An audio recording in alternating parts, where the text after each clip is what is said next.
desde 2000, nossa, faz muito tempo, desde 2006, que eu aprendo diretamente com o co-criador da PNL, o Dr. Richard. Já tenho mais de 10 mil horas, muito mais de 10 mil horas, provavelmente, ao lado dele, né? Como assistente dele desde 2010. Então, eu tenho bastante bagagem, talvez eu consiga responder as dúvidas que você tenha. E pode chegar com a dúvida que você tiver, eu estou aqui preparado para responder. E se eu não souber, eu dou uma olhada rápida em algum livro, eu pego alguma memória minha, e a ideia aqui é tirar dúvidas, é um tira-dúvidas mesmo. Né? Eu já vi que tem alguns alunos que já fizeram formação comigo. Tudo bom, Letícia? Estou vendo que tem outros aí também que já fizeram treinamentos de practitioner ou master practitioner comigo. Alguns já fizeram o meu curso de vendas. E a ideia então é tirar dúvidas. Tá? Então, por favor, venham com as suas dúvidas. Venham com os seus que tipo de dúvida que você possa ter agora para poder perguntar para mim sobre o assunto que você quiser, que eu vou, de bom grado, responder.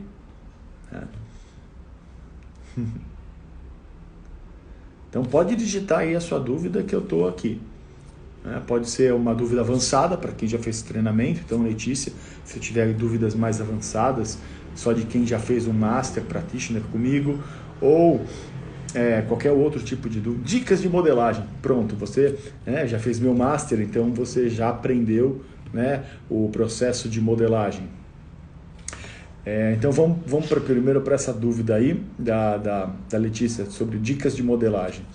Bem, você que já fez a minha formação, já fez o meu Master, talvez tenha outras pessoas que já fizeram o meu Master, o que a gente faz é aprender a fazer a modelagem, pegar uma pessoa que tem uma habilidade, qualquer seja essa habilidade, e você compreender o raciocínio lógico dessa pessoa.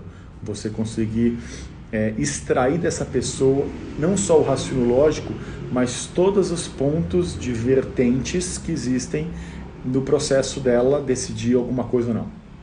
Então, a gente fala que quando uma pessoa ela tem uma grande habilidade, quando ela tem um grande talento, a gente fala de dois tipos de talentos, Tem o talento que a gente chama de hard skills, que são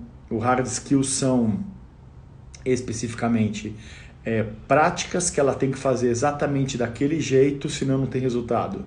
Então a gente fala, por exemplo, um violinista, ele tem que tocar exatamente tem que segurar o violino da maneira correta no queixo, com a pressão certa. Então ele tem que ser bem perfeitinho, e isso seria um hard skill, porque ele tem que ser perfeito. Se ele não fizer perfeitamente isso, o som não sai do jeito que ele quer.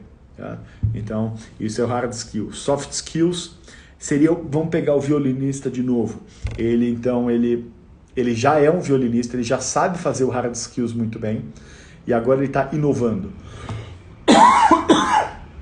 Ele está querendo tocar uma música que ele nunca tocou. Ele está querendo usar da criatividade dele para usar do violino para outros sons. Então ele está usando da criatividade para fazer aquilo que ele já sabe fazer muito bem. Então a gente chama de soft skills. Então a grande maioria, por exemplo, das habilidades de comunicação entra em soft skills. Porque no soft skills, no talento de soft skills, a pessoa tem que ser muito rápida em se adaptar ao ambiente. Então, alguma coisa aconteceu, eu tenho que ter muita flexibilidade, jogo de cintura, para saber como lidar com essa coisa que está acontecendo nesse momento. Então, existe um processo de ação e reação muito rápido. Então, aconteceu algo e meu cérebro já tem que fazer muito rápido alguma coisa para lidar com isso.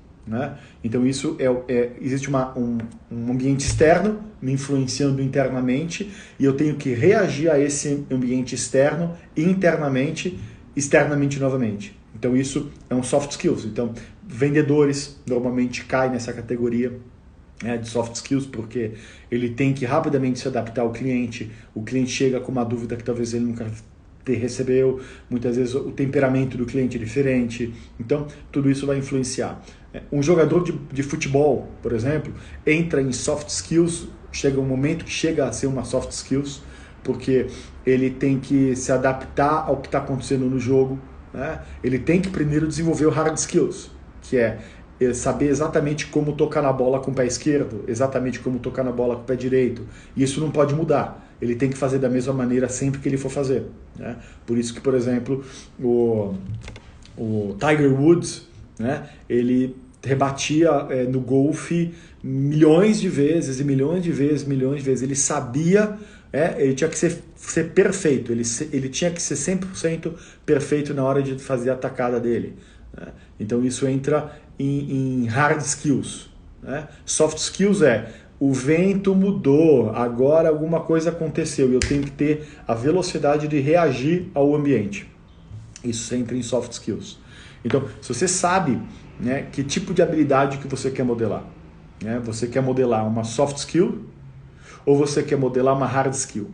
Tá? Se eu quero modelar uma hard skill, é um processo muito mais técnico, é muito mais sinestésico e técnico. Então você vai ter que ter um grande detalhamento da parte sinestésica dele, de como ele toca, como é que ele segura, a sensação que ele tem quando ele faz isso ou aquilo, para você conseguir reproduzir em você. Então você vai ter que usar muito, vai ser muito mais detalhado, provavelmente, o passo a passo, principalmente do ajuste de sinestesia, do sinestésico dele. Então, se eu quero modelar um violinista, né, o hard skill dele, a habilidade de aprender a tocar da maneira correta, a nota X ou Y, eu vou ter que fazer uma modelagem do ouvido dele, primeiro. Eu preciso modelar a percepção de calibração de som que ele tem. Eu preciso ter a calibração de como ele sente o violino, o peso na mão, daquele instrumento que ele segura, que eu agora não lembro o nome, na mão, qual é o peso que ele sente, como que ele sente quando ele faz o movimento, como é que ele sente o corpo se movimentar. Isso tudo faz parte do hard skills. Então você tem que ser bem detalhado e minucioso. E principalmente quando você está instalando isso, né, em você tem que ser muito minucioso, porque você tem que ser bem lento no processo, né? Quando você pensa em hard skill, é melhor você ser lento e minucioso do que você querer ser rápido no começo. É melhor, quando você vai minucioso, você está dando tempo para os seus sistemas neurais aprenderem exatamente da maneira correta. Porque se você pega e não faz da maneira correta, se você não faz o processo da maneira correta para ter o som correto e você saber que o som saiu direitinho, você pode criar um vício muito, muito no começo da sua prática. Então, e você pode criar um aprendizado errado, né? E como o seu cérebro aprende as coisas muito rápido, principalmente quando o aprendizado é muito rápido, né? É uma coisa nova, a tendência é que quando uma coisa é nova e você está aprendendo essa coisa nova, o seu cérebro aprende mais rapidamente do que coisas que você já conhece. Então, porque tem um diferencial, tá? Não está saindo som? Deve estar saindo som, acho que todo mundo está abraçando, está dando tchau. Acho que o som está saindo sim, né? Dá uma olhada no seu processo aí. Então, eu estou mexendo aqui, né? Tem que ser perfeito. Então, eu tenho que treinar cada detalhe, cada movimento, cada sensação na menor quantidade de tempo possível. Então, eu tenho que ser bem detalhado nesse processo, tá? Agora, se eu estou modelando um processo de soft skills, aí você, ao invés de ser detalhado nesse processo, você tem que buscar o máximo de opções. Como é que seria isso? Então, você tem que conhecer um pouco mais da área para você pegar uma soft skills, tá? Então, você tem que ter um pouco mais de conhecimento do que ele faz e como ele faz e do que pode acontecer naquele momento. Então, você está tentando pegar o soft skills de um jogador de futebol, Ronaldinho. Você vai ter que fazer boas perguntas relacionadas às possíveis mudanças que possam acontecer em campo. É por isso que você tem que ter um pouco de conhecimento da área, né?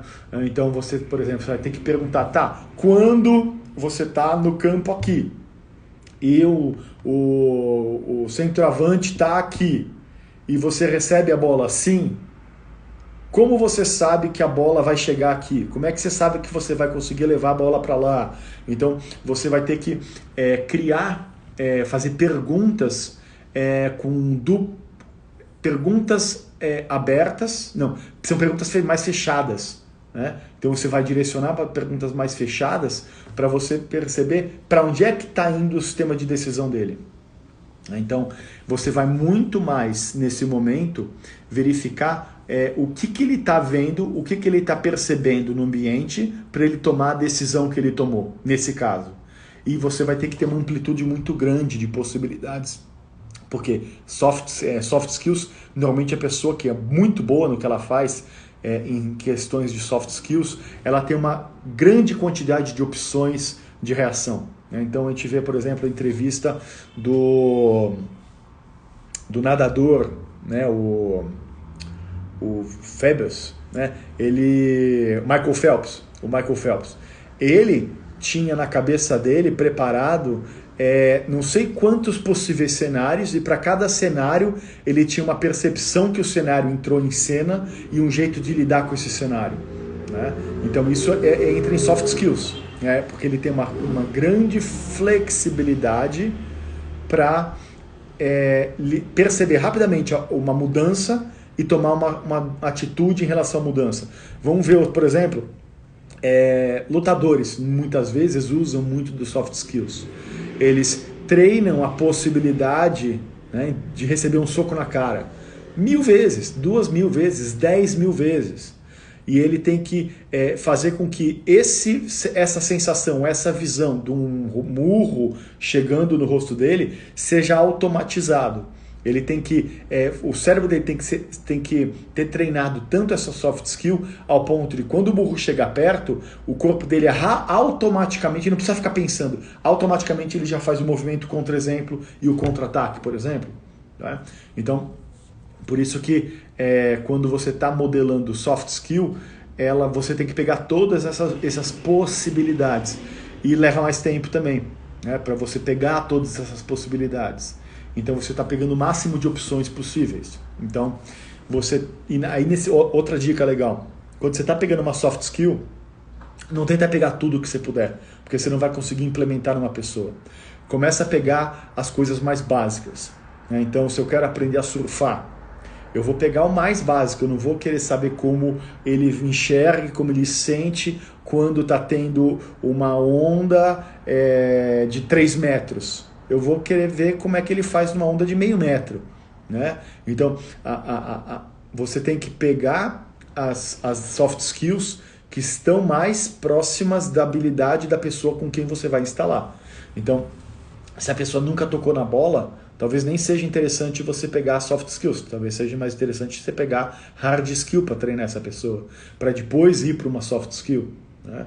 Então, isso vai tudo, essa percepção, se é uma soft skill, se é uma hard skill, é muito importante para você saber como que você vai modelar, o que você vai modelar e até que ponto você precisa modelar, até que nível de expertise você precisa modelar. Porque muitas vezes você quer modelar um nível de excelência tão grande que não é necessário nesse momento, que você não tem como implementar, se ela não tem o mínimo possível nesse processo.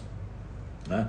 Então, quando a gente pensa nesse processo então, de modelagem, né, essas são, acho que, boas dicas para você conseguir praticar melhor, né, esse processo. E sempre venha com a nuvem branca na cabeça, tipo, finja que você não sabe de nada, mesmo que você saiba, porque você vai fazer melhores perguntas, né? Porque se você já chega achando que já sabe algum assunto, você provavelmente vai muitas vezes perguntar coisas com pré-conceitos próprios. Então você vai acabar fazendo muitas vezes intuitivamente perguntas fechadas que já presume o que vai acontecer. Legal? Vamos ver. O tema da live é tira dúvidas. Né? Vamos ver. Que mais aqui? Vou ver se tem mais uma pergunta aqui, que fizeram uma pergunta lá em cima. Deixa eu correr atrás. Você fez um curso de formação em Practitioner em 2017. Como manter as reprogramações feitas no curso? Você terminou o curso com um balão cheio de gás. Bem, oi Rosana, tudo bom? Eu não sei com quem que você fez o treinamento, tá? Mas quando a gente ministra um treinamento, uma formação de programação neurolinguística, a tendência é que a gente passe muito mais habilidades do que técnicas para o balão não ficar tão cheio, né? Se eu passo 50 técnicas para você decorar, o balão vai ter essa sensação de, nossa, quanta coisa que eu tenho, né? Agora, quando você tem quando é passado num treinamento muito mais habilidades e competências, pequenas habilidades, pequenas competências, você consegue levar para o seu dia a dia, você consegue dominar esse processo no seu cotidiano muito mais facilmente do que você tem que decorar. A ideia não é decorar, a ideia é ficar mais natural possível, né, o processo de utilização de tudo isso. Então, é muito mais desenvolvimento das habilidades e competências de comunicação, né, e de percepção e calibragem do que as técnicas em si. Então, e a parte de motivação, a gente faz da seguinte maneira. A gente sabe, né, e uma das técnicas, uma das ferramentas, né, que a gente passa é como se manter motivado. A gente fala do triângulo de recursos, né? Então, no triângulo de recursos você tem crença, você tem motivação e você tem competências. Então, identificar em cada ferramenta que você aprendeu se o problema que está acontecendo é motivação, crença ou o processo de competência específica mesmo, recursos de know-how. Tá? Uma vez que você sabe de onde é que está vindo essa dificuldade desse triângulo, né, essa falta que está parecendo que existe, você consegue suprir, por exemplo. Se eu sei que o problema é motivação especificamente, a gente sabe que motivação só você faz de duas maneiras. Ou você aumenta a possibilidade de dor futura, ou você aumenta a possibilidade de prazer futuro. Normalmente é isso, dor e prazer. Você tem que trabalhar dor e prazer, possibilidades futuras de dor e prazer, ou possibilidade imediata de dor e prazer, né? Amplificar essas químicas de dor e prazer para você ter mais motivação. Tá? Isso não tem muito o que fazer, é isso mesmo que acontece. Né? Outro jeito de você se motivar é quando você vê o resultado que você teve e você se anima com o resultado que você teve. Então, quando você tem métricas bem estabelecidas, métricas bem pontuais, você consegue mensurar melhor o resultado. E se você grande parte das pessoas do mundo, quando elas fazem algo e elas têm resultado, elas automaticamente se motivam, porque é natural do cérebro produzir dopamina depois disso. Tá? Então, é muito natural, né, uma vez que eu faço algo e eu percebo com uma boa métrica esse resultado, a tendência é que eu consiga produzir a dopamina e queira repetir o processo para sempre, né? Pensa, por exemplo, quando você era adolescente ou criança, você tinha um brinquedo novo e você começou a perceber que você usava o brinquedo e tinha um bom resultado, skate, andar de bicicleta, nadar, enfim. E aí você entrava um sistema de dopamina tão forte que sua mãe tinha que meia-noite gritar para você sair da rua: "Ei, menina, volta para casa, você para de andar nessa bicicleta", né? Então, por quê? O resultado aconteceu, o resultado métrico bem estabelecido acontece e o seu cérebro gosta disso, sente prazer com isso e quer repetir ad eternamente. Ele entra nesse looping positivo, né? Então, talvez a habilidade, você disse que você teve uma dificuldade, ou tem um pouco de dificuldade de implementação, então muitas vezes o seu parâmetro de resultado está sendo muito alto. Muitas vezes você pode usar um parâmetro métrico menor, mais compatível com a sua habilidade atual. Eu uso muito o modelo do Flow para isso. Tá? O modelo do Flow, do Mihaly, ele é excelente para fazer esse processo. Você identificar quanto de desafio alguma prática está sendo comparada ao nível de habilidade que você tem. Se o nível de habilidade está incompatível com o nível de exigência, por exemplo, né, se o nível de competência está abaixo ou acima do nível de exigência que você está pedindo, ou alguém está pedindo para você, a tendência é que a motivação possa oscilar. Então, se você tem aí um grande desafio e a competência está baixa, a tendência é que você comece a ficar preocupada, fica estressada, é normal do sistema. Da mesma maneira, se você tem um nível de competência e a motivação está abaixo, você está mais, por exemplo, mais tédio, você está sentindo tédio com essa prática, provavelmente porque a sua competência está acima do desafio que você está tendo. Tá? Então, é sempre interessante você mensurar isso no processo do flow. Né? Tem um livro do Raya Mihaly, húngaro, né? Fantástico, né? Da psicologia positiva, que fala bem sobre esse assunto. Tá? Mas é super simples o modelo dele. Né? Você vê e você tem que mensurar competência e mensurar desafio daquele processo. Então, exatamente, você aumenta o desafio para aumentar a motivação. Se você está em tédio, você tem que aumentar o desafio de alguma maneira, para você voltar a ter vontade de fazer de novo, ter excitação por fazer de novo.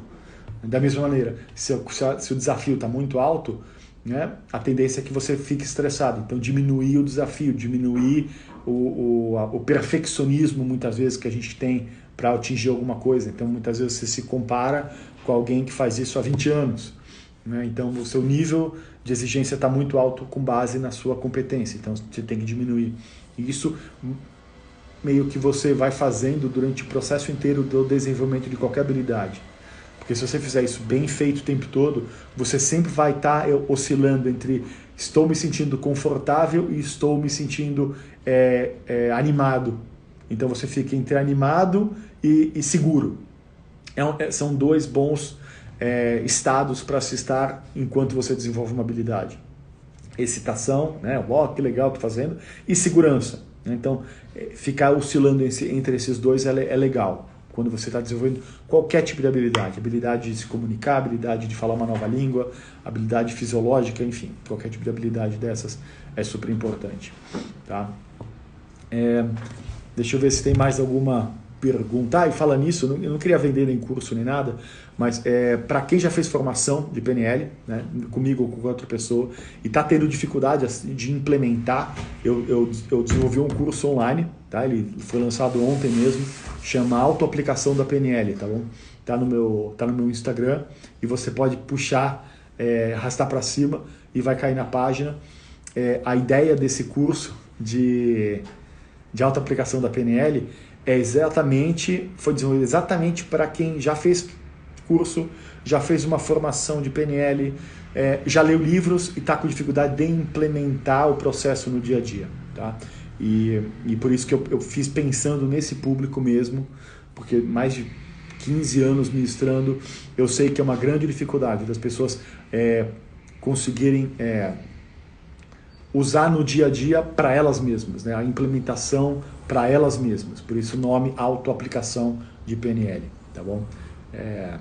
E é um curso rápido, de 140 minutos. Tá? Então não é um curso que você vai ficar 2 semanas ouvindo eu falar.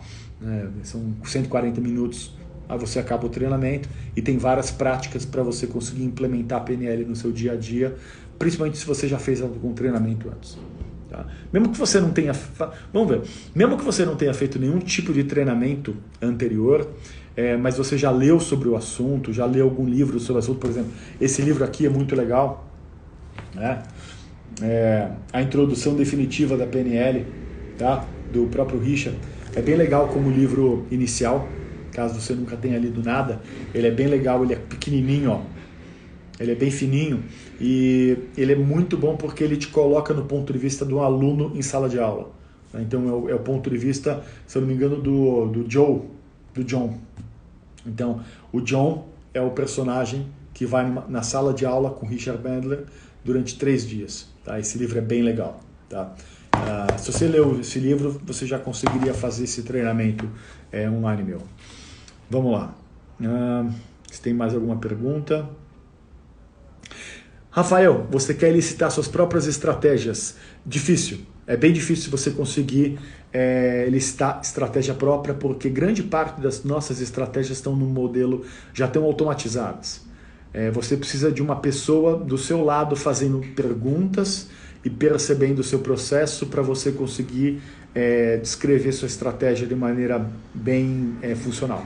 E é por isso que, por exemplo, é difícil uma pessoa que tem uma grande habilidade em uma área conseguir ser um bom professor. Então você vê, por exemplo, um excelente vendedor dificilmente consegue ensinar outros a fazerem o mesmo. Né? Um excelente piloto de Fórmula 1 tem dificuldade de ensinar outros a serem o mesmo.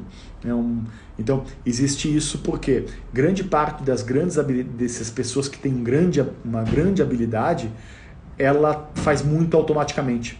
Ela faz muito intuitivamente as coisas. Já está tão automatizado, porque ela já fez isso tantas milhões de vezes, que ela não consegue mais perceber o que ela está fazendo. E por isso que elas não são normalmente bons professores. Então, a melhor coisa a fazer é pegar alguma pessoa que tem essa habilidade de modelagem e pedir para essa pessoa modelar você. Essa pessoa olhar você e fazer as perguntas para você, para aí sim, com essas indagações, você ir começando a perceber as suas próprias estratégias. Mas dificilmente você consegue fazer isso por conta própria. Precisaria de um nível de autofeedback muito grande próprio. E isso é complicado de desenvolver. É muito complicado de conseguir desenvolver. Sempre vão ter pontos cegos que você não vai estar enxergando em si mesmo. E é por isso que grande parte dos executivos, atletas olímpicos, pessoas que realmente a gente considera que tem sucesso, todos eles têm algum tipo de coach ou mentor. Alguém que de vez em quando senta do lado dele e está lá para enxergar os pontos cegos que o próprio não consegue enxergar. Um técnico, por exemplo, no jogador de futebol. Então isso é muito comum para pessoas de muito sucesso. Elas têm normalmente alguém de fora olhando para elas e pontuando os pontos cegos que elas não estão enxergando. Tá? Por isso que é super importante, se você quer realmente ter sucesso e se aperfeiçoar constantemente, você tem que ter alguém do seu lado para fazer isso. Né? Você tem que ter alguém do seu lado ajudando, auxiliando, fazendo perguntas, percebendo o seu ponto de vista. E você também tem que estar aberto a ouvir o que o outro tem a dizer. Não adianta você também ser... Eu já fui, por exemplo, trabalhar em algumas empresas que eu fui observar os pontos cegos do próprio CEO e ele não gostou do que eu disse. Então, paciência. Né? Então, a pessoa também tem que estar aberta a ouvir a opinião dessa pessoa e perceber, poxa, pode ser que esse ponto cego eu tenha mesmo. Né? Que é uma coisa que a gente acaba vendo nessas pessoas de muito sucesso. Elas sabem que elas podem sempre melhorar mais e estão abertas a serem observadas por um terceiro que vão pontuar os lados positivos, mantenha isso, e os lados negativos, vamos ajustar isso. Então precisa tirar um pouco o ego nesse momento, as pessoas. Né? Muita gente não se sente bem com outra pessoa dizendo para ela que ela está bem, fazendo bem ou não. Até aluno, muitas vezes, a gente tem isso em sala de aula, a gente está ensinando uma técnica de PNL e a pessoa já ouviu essa técnica em algum outro lugar, só que de uma maneira diferente, e muitas vezes rejeita. Né? Então, ou fica desafiando eu no palco. Então é muito comum, acontece mesmo. Né? De pessoas muitas vezes já terem aprendido de uma maneira, estão vendo de uma outra maneira e meio, poxa, mas até agora eu só usei dessa maneira e tem funcionado. Por que a sua maneira? Né? Eu não gostei da outra maneira, eu gostei da minha maneira. Então isso acaba acontecendo mesmo. Não é nem sempre pelo ego, né? Muitas vezes também porque a pessoa já tem um hábito de fazer aquilo e mudar hábito é complicado. Muitas vezes, como eu falei, quando você está modelando um hard skill, você tem que fazer bonito, você tem que fazer perfeito. Porque uma vez que seu cérebro aprende a fazer o movimento e ele tem algum tipo de vício, desaprender é mais complexo. Né? Dificilmente seu cérebro desaprende. O que ele faz ele cria um caminho neural paralelo ao errado. Normalmente ele não é que ele apaga o comportamento errado. Ele cria em paralelo um comportamento novo com o mesmo gatilho. Então, o mesmo gatilho me leva a uma outra opção de reação. Né? Então, por isso que quando a gente está desenvolvendo hard skill, tem que ser muito detalhista. Tem que ser muito detalhista para não criar no sistema neural nenhum tipo de vício, nenhum tipo de movimento errado e meio que, é assim mesmo. Tá? Acho que, vamos lá, que mais outras dúvidas que a gente tem aqui?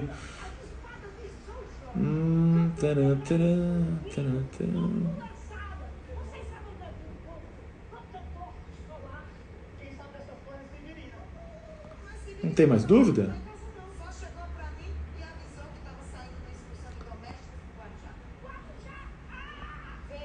Não, não sou psicólogo não. Né? Não sou psicólogo, na verdade minha formação é advogado, fiz advocacia, trabalhei 2 anos como advogado tributário. Antes disso, eu trabalhei 8 anos numa empresa da minha própria família, que é uma holding que tem diversos investimentos em diversas áreas. E aí eu me deparei com a programação neurolinguística, porque eu queria mudar de profissão mesmo. Eu queria ir para a diplomacia, ser diplomata. Para isso tem um concurso público super concorrido. E eu não estava...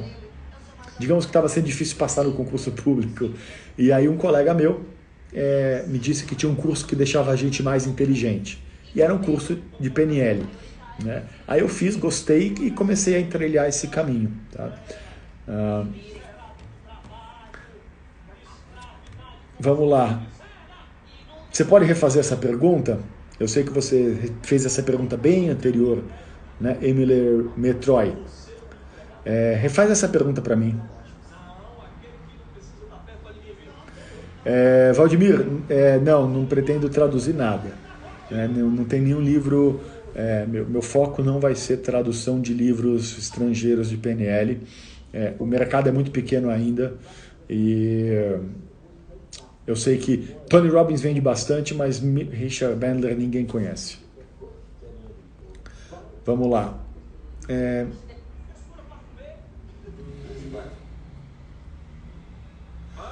Emily Troy, que pergunta especificamente sobre o practitioner? O que é do practitioner que você quer saber? O que é do practitioner especificamente você quer saber?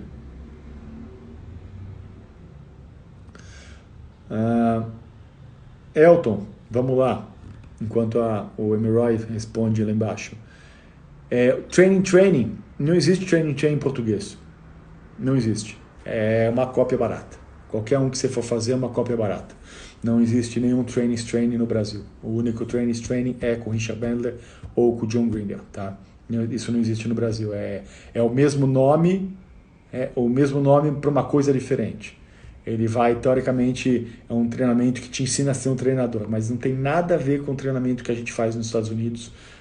As técnicas são diferentes, como ensinado é diferente, é tudo diferente. Tá? É um nome bonito para um curso de palestrante, tá? Mas não é o training de PNL.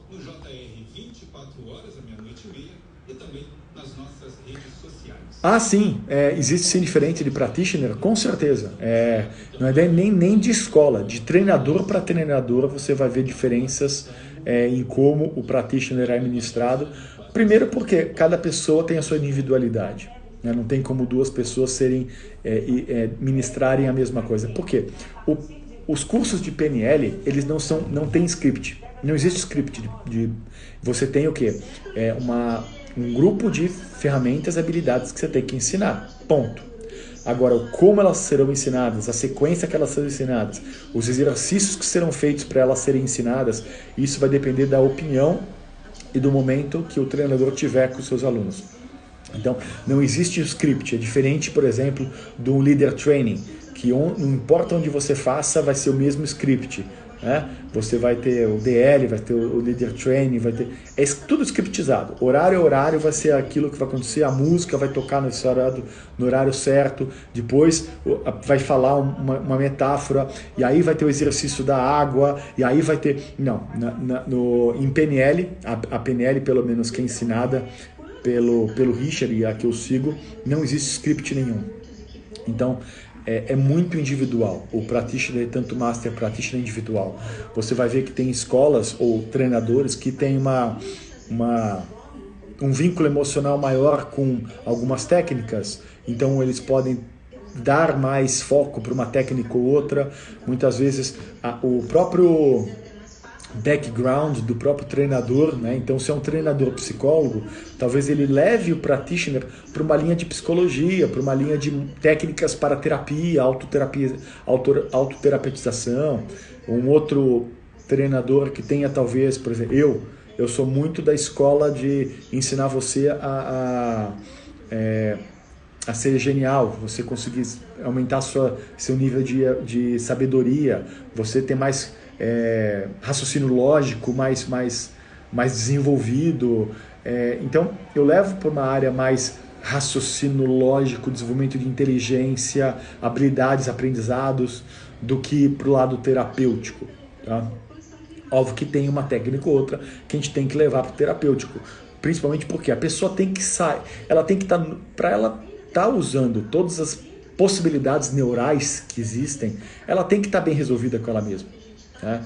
Então, óbvio que vão existir ferramentas e técnicas para o lado da terapia, para ela, pelo menos, ela vai se sentir bem consigo mesmo, né? Ser uma pessoa considerada bem resolvida com ela mesma, porque uma vez que ela está bem resolvida com ela mesma, ela abre totalmente a possibilidade de aprender coisas novas, desenvolver novas habilidades, né? Então, por isso que sim, no meu treinamento, tem uma pequena parte ali que eu trabalho, essa parte do estar bem resolvido, ser uma pessoa bem resolvida, porque uma vez que está bem resolvido, fica muito mais aberto a você crescer de verdade e usar o potencial que existe dentro da gente, né?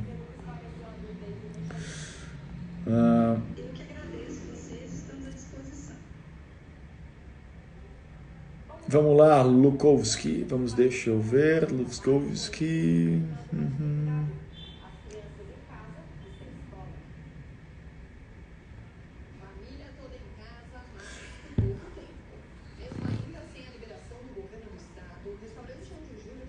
Gatilho mental. Vamos lá, vamos ver como é que você resolve o gatilho mental. Como eu disse, como se livrar de um gatilho mental. Na realidade, a gente não tem como se livrar de gatilho mental.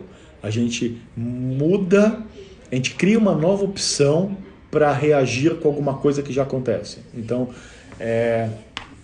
o que a gente tem que fazer existe algo externo que faz o nosso corpo reagir. Então, por exemplo, vou ser bem básico aqui, vou generalizar bem, porque não é bem assim que funciona, mas para todo mundo compreender. Vamos imaginar que eu tenho, quando você falou toque, vamos imaginar que eu tenho toque de limpeza, tá?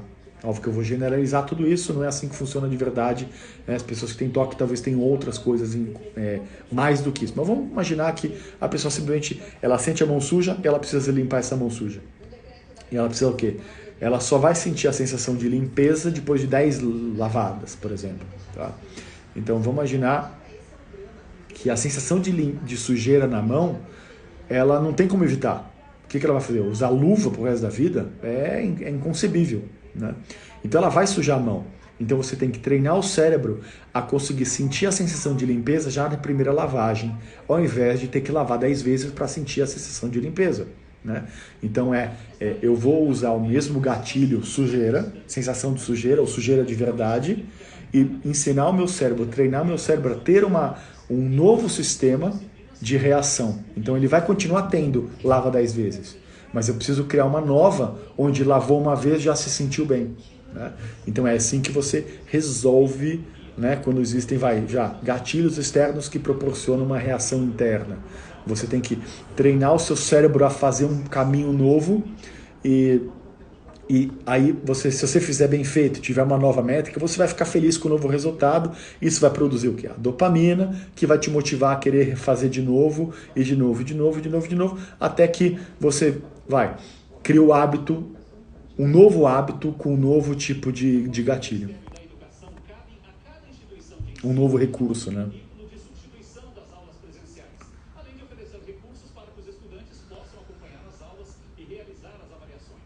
PNL é um mundo infinito? Com certeza. A PNL funciona assim mesmo. Ajuda muito em terapeutas? Com certeza, né? O terapeuta ele aprende a se comunicar mais efetivamente, né? Ele consegue compreender o raciocínio lógico do cliente mais facilmente para poder levar o cliente para um novo jeito de pensar sobre aquele problema que ela está tendo.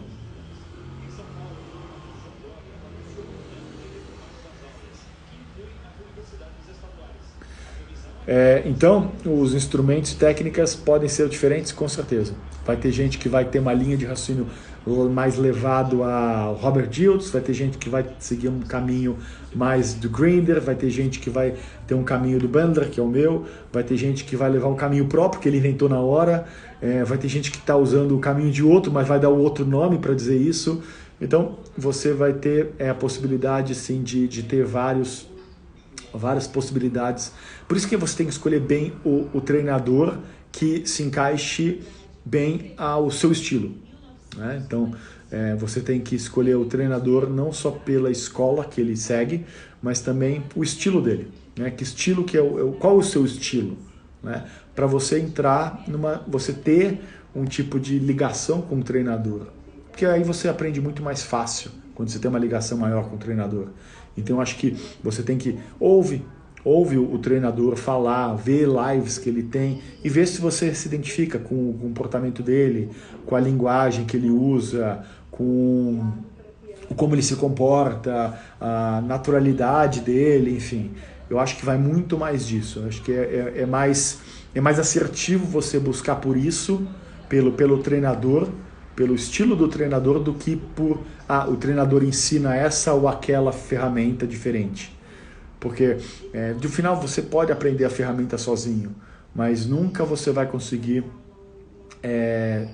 substituir um treinador em carne e osso na sua frente, te direcionando e você estando na mesma energia que ele, né? Ou tendo pelo menos aquela energia, uau, esse cara, eu gostei da energia desse professor. Tá? Então é mais importante isso do que buscar técnica especificamente. Não, esse cara ensina aquilo, esse cara... Não, vai pelo estilo do treinador, se você se sente bem com esse treinador, porque ele vai ser o melhor professor para você. Qual a explicação do ponto de vista neurológico das pistas oculares?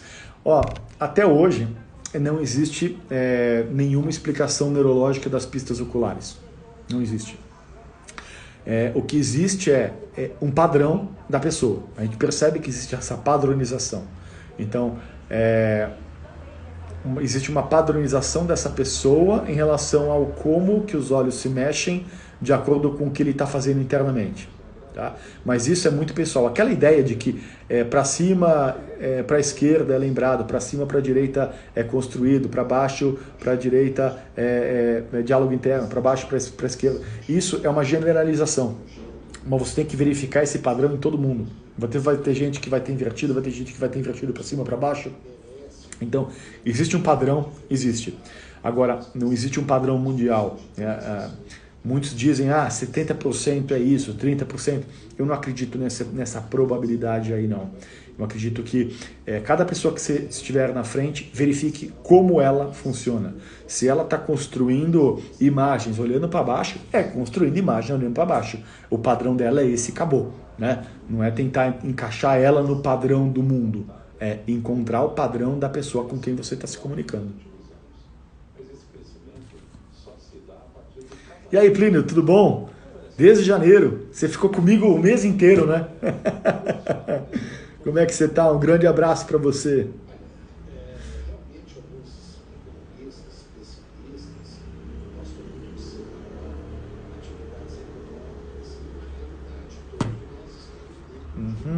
Vamos ver se tem alguma outra pergunta. Na verdade, está quase acabando aqui também. Vamos lá. Como eu tive meu primeiro contato com banda? Foi em 2006. Em Orlando. Eu já tinha feito minha formação em programação neurolinguística aqui no Brasil, com a Sociedade Brasileira de PNL, com o Curi e a Valkyria, excelentes treinadores. E aí eu fiz meu practitioner, fiz meu master, fiz meu trainings com ele, tudo no Brasil. E aí eu resolvi conhecer o cara que criou tudo isso, ou os dois, né, os dois co-criadores. E eu fui na internet, literalmente, buscar onde é que esses caras, ou se é que esses caras, na época, estavam ou não ensinando ainda programação neurolinguística. Então eu descobri que o Grinder não estava ministrando, mas o Richard estava em Orlando. Então eu fui, me inscrevi e fui lá, e o cara é genial. O Richard Bandler é fantástico, genial, faz isso desde a década de 70, né? Então ele desenvolve essa habilidade de modelagem, de comunicação há 50 anos. Ele fez 70 anos esse ano e ele começou com 23 anos de idade, 22 anos de idade. Ele começou cedo, 22 anos de idade, né? Chegou com os dois pés no peito dos psicólogos da década de 70 e falou: vocês estão errados. Né? Com 22 anos de idade falou: você está tudo errado, deixa eu te mostrar como que é o certo. Né? Foi bem assim, carudo, né? Foi bem, como os judeus falam, chutzpah. Né? Ele tem um grande chutzpah, né? Um macho alfa, enfim, chegando, né? Com 20 anos de idade, dizendo: está tudo errado, vou te mostrar como é que funciona esse negócio aí de psicologia. Né? Então, foi bem interessante, porque foi um contato de paixão pela primeira vez. Sabe que eu estou dizendo? O estilo do treinador bateu com o meu estilo de ser. E eu falei: nossa, é com esse cara que eu quero aprender o resto da minha vida. Né? E tanto é que não parei. Né? 2006 fui, 2007 fui, 2008 fui, 2009 fui, 2010 fui chamado para ser assistente e todos os anos eu passo lá com ele 2, 3 meses por ano. Né? Então é muito contato com esse cara e sempre aprendo. O Bandler, ele fez a formação dele é matemática, tá? Matemática e computação.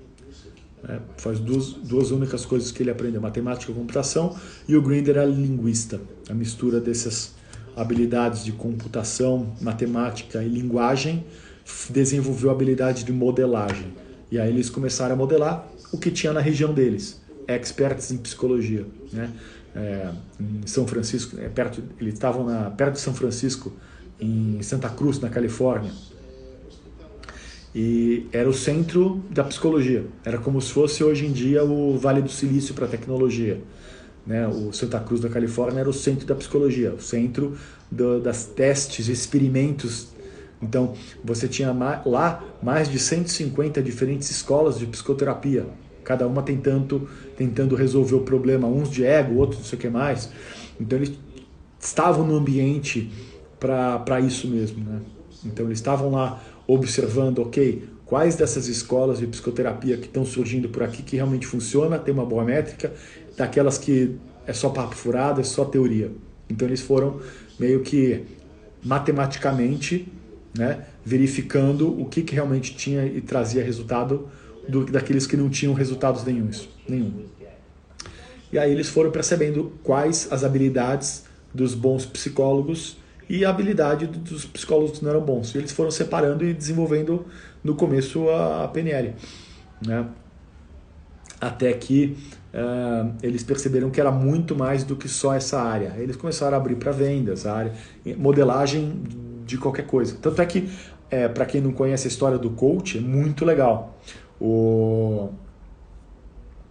coach, né, ele foi desenvolvido na década de 70 também, né, e ele foi desenvolvido primeiramente, né, por uma pessoa, né, e ele era um jogador de tênis, né, ele era um professor de tênis, tá? E ele começou a usar essas habilidades, né, dentro de campo. Ele começou a falar sobre o jogo interno, né, o self 1 e self 2. Então tem uma pessoa dentro de mim que está competindo comigo mesmo. Então eu estou jogando muito bem tênis, só que dentro de mim tem uma pessoa que está me atrapalhando. Então ele começou a desenvolver essa linha de visão. E ele depois conheceu o John Whitmore, que era um inglês, que queria levar esse modelo, né, para dentro das empresas. Só que eles não estavam conseguindo, porque o método era um método muito abstrato, muito subjetivo, e que tinha que ser trabalhado dentro de um campo de tênis, uma quadra de tênis. E então eles foram atrás de uma empresa, né, de consultoria, a McKinsey, né, que é acho que uma das maiores do mundo. E a McKinsey falou: desculpa, mas você não vai conseguir entrar nas empresas. As empresas não vão ter tempo de levar os seus diretores para uma quadra de tênis para praticar isso que você está fazendo, por mais que possa ser bom. Então, o John Whitmore, né, contratou PNListas. Contratou PNListas para modelarem, né, o que eles estavam fazendo dentro da quadra de tênis. E disso aí saiu o modelo Grow, né, o modelo mais usado no mundo do coaching empresarial. Né, porque ele é simples, tem um passo a passo fácil. Né, então, o coach, ele só existe de verdade do jeito que a gente conhece porque eles contrataram pessoas da PNL para modelarem o que eles estavam fazendo e criar um sistema que possa ser reproduzido em outro ambiente. Né? E aí a McKinsey se aproveitou dessa situação, usou de linguistas deles, marketing deles, para deixar o processo bonito, dar uma nomenclatura legal, Grow significa crescimento, e cada uma das letras tem uma coisa, objetivo, goals, né? Realidade, opções, work. Então você tem todo... Eles fizeram um negócio legal, a McKinsey. E aí eles entraram primeiramente na Coca-Cola, depois na IBM, depois na Apple. Foram as 3 primeiras empresas que contrataram o modelo deles. E aí o Grow, o modelo do coach, começou a crescer e não parou até hoje. Por mais que hoje em dia a gente tem muito do Grow, muito um coach que não tem mais a base que tinha, né? Não é mais coach raiz, né? É coach Nutella que a gente fala, né? Que é o coach da luz, é o coach das estrelas, é o coach do amor, é o coach que já não é mais o modelo, né, bem estruturado, né, que foi desenvolvido lá na década de 80, 70. Tá? Então até isso foi usado de modeladores da PNL para conseguirem ajustar. Hoje em dia muita gente ainda contrata, né, modeladores como eu, como outras pessoas. Por exemplo, muitas vezes a gente é contratado por uma empresa para modelar os melhores vendedores e conseguir ensinar os vendedores que não são bons nessa empresa a serem tão bons vendedores. Então isso ainda é comum. Tá? Tanto é que os 2 treinamentos que eu vou dar aqui em julho, dia 1 e 2 e 20, 21 e 22 de julho, são 2 treinamentos que eu modelei. Eu modelei vendedores e criei um curso de 2 dias para ensinar o que esses vendedores fazem. E modelei gestores de alta performance também, que vão ser ministrados, serão 3 dias. Então eu já modelei esses gestores de empresas do mundo inteiro, e empresas boas, para poder entender como é que esses gestores pensam, funcionam, como é que eles agem, como é que eles se comunicam. E aí é um curso de 3 dias. Tá? Mas tudo isso você vê aí depois no meu Insta, se tiver interesse de aprender o que esses vendedores fazem, né? Como é que se transformar num vendedor desses ou num gestor desses, tá bom? Eu acho que tirei dúvida pra caramba, foi um ótimo bate-papo. Eu vou descansar então. Então, grande abraço para todo mundo. Até a próxima.